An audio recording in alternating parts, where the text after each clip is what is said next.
Welcome back to the program, everybody. Welcome back to another show. Welcome back to another episode. Good morning or good afternoon to all of my viewers, listeners, and Soul Tribe family.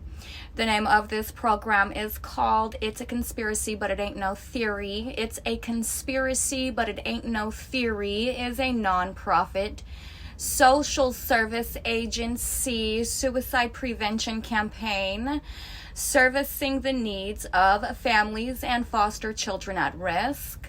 Lending my voice to help raise awareness by soft publishing a book trilogy called Lucy's Lair. Lucy's Lair is a graphic novel based on true events following my life as a freelance artist. This program is intended to help encourage, heal, and empower survivors of cancel culture and rape culture, providing free information regarding child abuse, sexual assault, domestic violence, electronic harassment, gang stalking, conspiracy, and true organized hate crimes, collective and covert, against humanity. Your company can help by providing funds in a grant or by donating goods and services as I continue delivering this information and evidence to the public and advocating for foster children in need. Thank you in advance for all of your support. On today's episode, I am going to be discussing gang stalking, occult ritual stalking, hypersimulation theory, covert psychological operations, black ops, plus surviving the New World disorder per usual, surviving manufactured chaos, surviving manufactured karma, spelled with a C, surviving white genocide, and surviving the electronic targeting Holocaust. On today's episode, I am going to be discussing gang stalking, occult ritual stalking, hypersimulation theory, covert psychological operations, plus surviving the New World disorder per usual, surviving the New World War, surviving manufactured chaos, surviving manufactured karma, spelled with a C, surviving white genocide, and surviving the electronic targeting Holocaust. My name is Adrienne Alese. I'm the author and creator of a book trilogy called Lucy's Lair Part 1, 2, and now 3.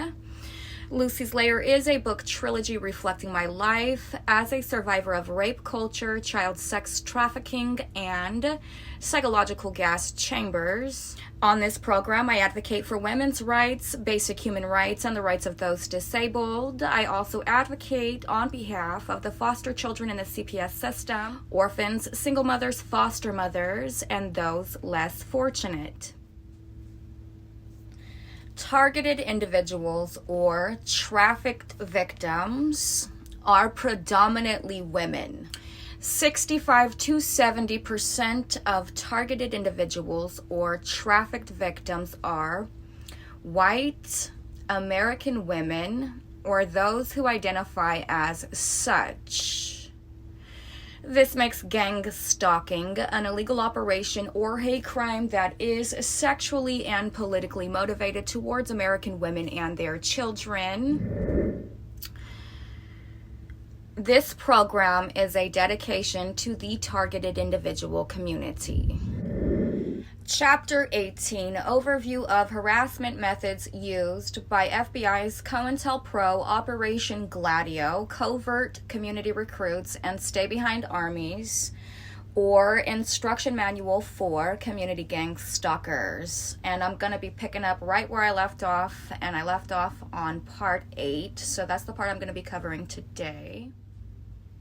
Chapter 18, Overview of Harassment Methods Used by FBI's COINTELPRO, Operation Gladio, Covert Community Recruits, and Stay Behind Armies, or Instruction Manual for Community Gang Stalkers.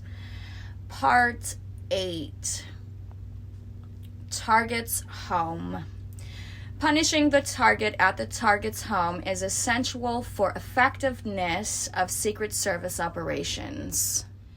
All right, so picking up right where I left off in Chapter 18, this is going to be Part 8, Target's Home. Punishing the target at the target's home is essential for effectiveness of Secret Service operations.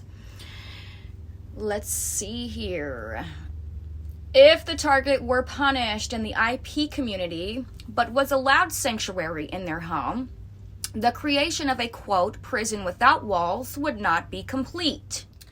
One of the very first things the control center will arrange is for homes or apartments adjacent to the target's home to be occupied by both community-based agents and members in the Electronic Operations Manual. Because operations are carried out 24/7 in shifts, homes and apartments which are leased or owned by staff are not used as dwellings. So this is how dirty they actually are. The lease or deed will bear either an entirely false name. Be careful of people who bear an entirely false name. Or the name of a senior staff member whose actual home will be at a different location. Some adjacent homes or apartments are occupied by neighbors of the target who have offered to cooperate in the punishment of the target. The initial contact of neighbors to determine their willingness to cooperate is done by senior staff, and incentives to cooperate are often tendered. So in the relationship, sex with the honeypot and porn become the incentive. So they're actually grooming him so that he'll abuse me on the behalf of the rape culture. Here are some commonly used punishment activities which are carried out both by CBAs, community-based agents, and cooperating neighbors of the target. Activities are rotated among the choices, but at least one of them is applied daily. Noise. Noise must be the type which the general public deems, quote, normal. Remember that the goal is to have the target aware that they are being punished, or tortured, rather I should say, but not be able to convince anyone else that that is the case. Observe local noise curfews, but plenty of punishment can occur outside noise curfew time. The target must not have easy cause to involve law enforcement. Examples: start leaf blower times precisely when the target attempts to enjoy their yard, or when EC Electronic Corp operators cue the CBA that the target is trying to nab. So, loud music from neighboring home. This is an excellent action as it is common. Time it so every time the target opens a window, the music starts. The timing makes it a point that it is intentional punishment.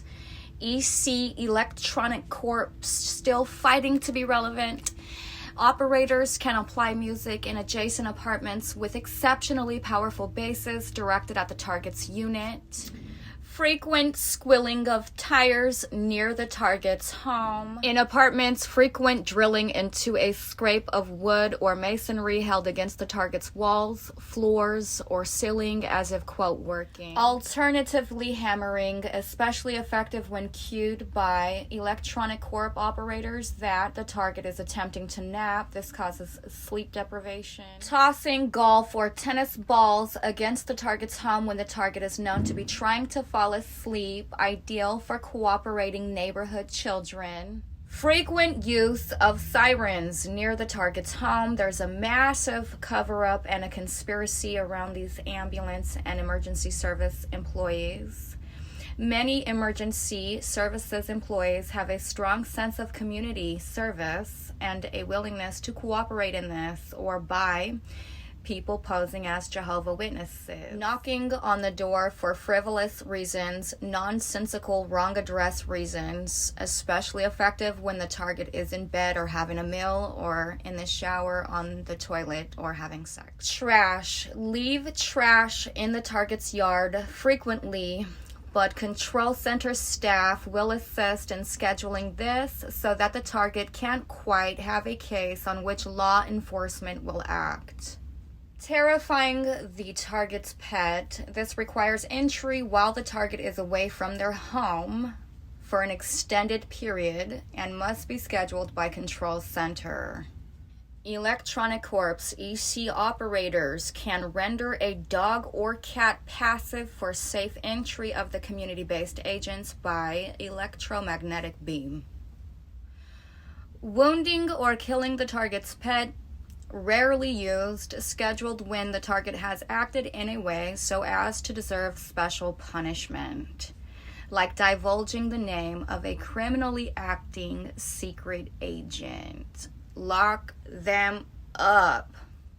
Where the target owns substantial land, obnoxious activities can be arranged and built for next to the property. In one case, a dump, an auto race track, and a prison were built adjacent to the target, who owned a large farm in an area of natural beauty. While this is rare, it does illustrate commitment to delivering punishment to those, quote, deserving of it. The only one deserving of punishment, torture, and murder are the ones participating in these death cult rituals. So last week I went over part 7, which was the trade-related punishment. Cooperating police departments can visibly watch the target's home, possibly being parked in front of the home when the target returns repeatedly. Again, I don't sell drugs, so there really is no need for this. Police officers who refused to take complaint of harassment and sabotage of the target, who they label, quote, disturbed. Okay. The only one that is, quote, disturbed are those who participate in death cult rituals. Police officers who refuse to take complaints of harassment and sabotage of the target, who they label, quote, disturbed, really are not allowed to make diagnosis, as only medical doctors can do, but may get a raised price for their unlawfulness afterward. Lock them up. Police follow orders, an example by Stay Behind, secret military-led organization created by the CIA after World War II in NATO countries. I think people think I work for NATO. I absolutely do not. They give orders in secrecy to police, media, legal systems, judges, etc. So this is all one fat cover-up, one fat massive conspiracy, thus being above parliaments and governments as demonstrated. Alright, so that pretty much does it for Chapter 18, Part 8. As you can see, it will continue to go on, and it talks about NATO, and it talks about how they kidnapped these individuals, these TIs. It talks about the NATO logo and Gladio 2, and how terrorism is dealt with secretly throughout the United States and other areas of the world, other countries, of course.